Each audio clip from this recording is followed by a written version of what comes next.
할렐루야, 우리 친구들 오늘도 이렇게 함께 이 자리에 나와주셔서 너무너무 반갑고 또 환영합니다. 이제 맥주감사주일이라고 했어요. 오늘은 주님께서 우리에게 이번 올해 6월까지 6개월간 우리에게 주신 감사의 제목들을 돌아보고 거기에 대해서 감사하는 그러한 절기예요. 우리 친구들에게도 한 가지 이상 감사의 제목이 있을 텐데 그것을 생각하고 하나님께 감사할 수 있는 그런 우리 친구들 되기를 바랄게요. 이제 오늘의 말씀은 이제 마태복음 1장 시작의 말씀이에요. 예수님께서 태어날 때 있었던 일이 무슨 일이었는지 예수님의 나심에 대한 기록이며 이때의 말씀을 통해서 우리에게 주신 하나님의 은혜와 축복을 확인하는 시간 되기를 바랄게요. 이제 마리아가 임신을 하게 되었어요. 근데 여기에서 중요한 게 마리아는 처녀인 상태에서 임신하게 되었다는 사실이에요. 여기에서는 이것은 기적 중에 기적이지만 당시 상황에서 결혼하지 않은 여자가 임신했다는 사실은 큰 죄악이 될 수 있기 때문에 숨겨야만 하는 사실이기도 했어요. 왜냐하면 당시 이스라엘 법에 따르면 불륜이나 이런 좋지 않은 일을 행해서 임신을 했던지 아니면 그 사실이 발각되게 되면 돌로 쳐 죽이는 그런 형벌이 있었던 시대였기 때문이에요. 그렇기 때문에 요셉은 마리아가 임신한 사실을 알고 걱정할 수밖에 없었어요. 이 사실이 알려지면 마리아는 죽어야만 하기 때문에. 그래서 이제 그는 그래도 착한 사람이었기 때문에 이게 사고로 있었던 일인지 어떤 일인지는 알 수 없지만 이 아이의 원래 아버지와 그 마리아가 결혼할 수 있게 약혼을 끊으려고 했었어요. 그렇게 이제 생각하고 있는데 하나님께서 천사를 통하여 요셉에게 이야기를 해준 거예요. 이 마리아는 처녀의 상태로 성령으로 잉태하게 되었다. 이 안에 있는 아이는 하나님의 아이이며 하나님 그 자체인 분이시다.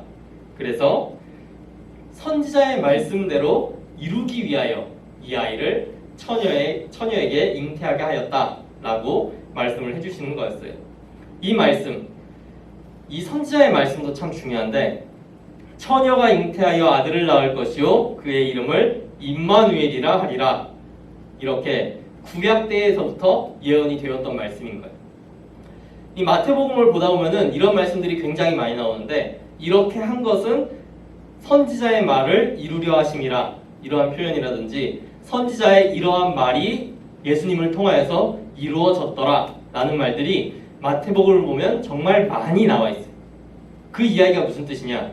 예수님께서 이 땅에 오셔서 행하게 된 모든 일들 또 이 땅에 오신 것 이 모든 것들은 이미 구약의 때로부터 몇백 년 전부터 계획되어져 왔던 것들이 언약되어져 왔던 것들이 하나하나 이루어져 간다는 뜻이에요. 또 임마누엘이라는 것은 하나님께서 우리와 함께 계신다는 뜻이에요.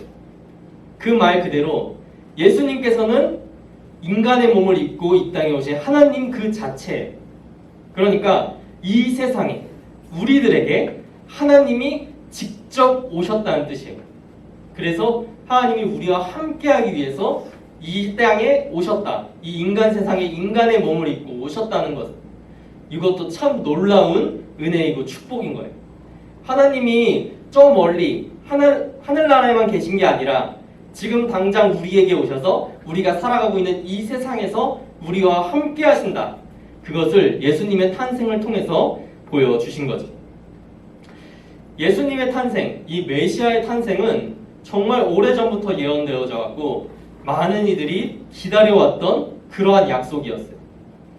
이제 예수님을 메시아로 믿지 않고 있는 유대인들은 지금도 메시아를 기다리고 있어요. 2000년이 넘는 시간 동안 메시아는 반드시 올 건데 아직 오지 않았다고 생각하고 지금도 기다리고 있는 게 유대인들인 거죠. 그만큼 그 사람들의 마음속에는 그 약속이 뿌리 깊게 박혀 있는 거예요.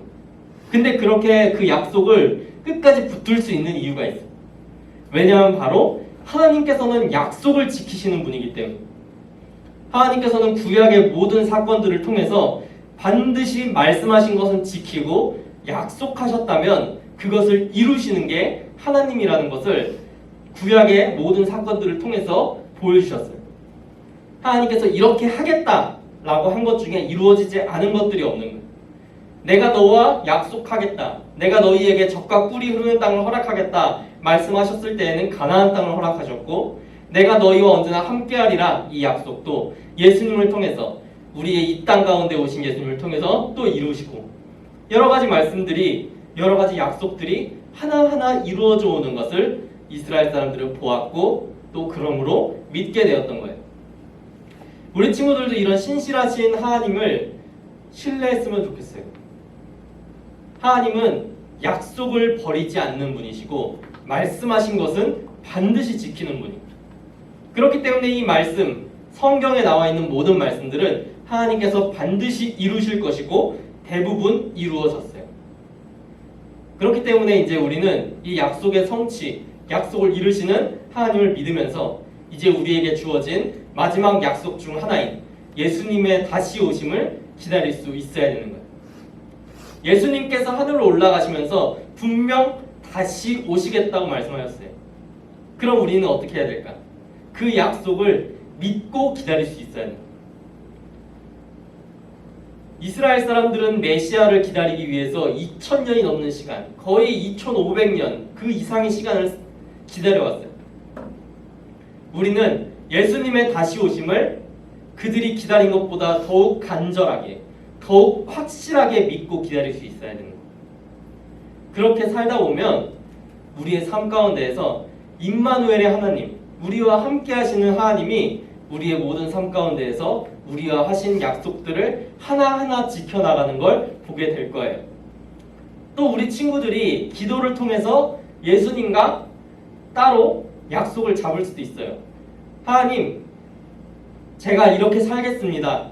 하나님 저를 도와주세요. 뭐 이렇게 기도한다든지, 여러 가지 서약의 기도가 있을 수 있고, 여러 약속들, 하나님과 우리 친구들 사이에 긴밀한 비밀스러운 약속들이 있을 수가 있어요.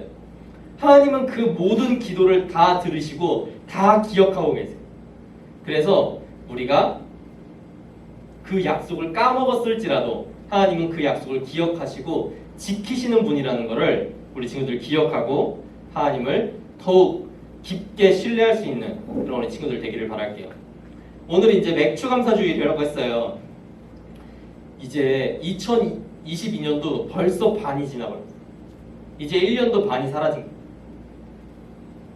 이제 그 남은 반년, 요 기간 동안에도 하나님께서는 우리와 함께 하실 거고 우리와의 약속을 지키실 거예요. 그러니까 그런 하나님을 믿고 감사하며 살아갈 수 있는 그런 우리 모든 친구들 되기를 바랄게요. 그럼 우리 말씀 생각하며 잠깐 기도하는 시간 갖도록 하겠습니다.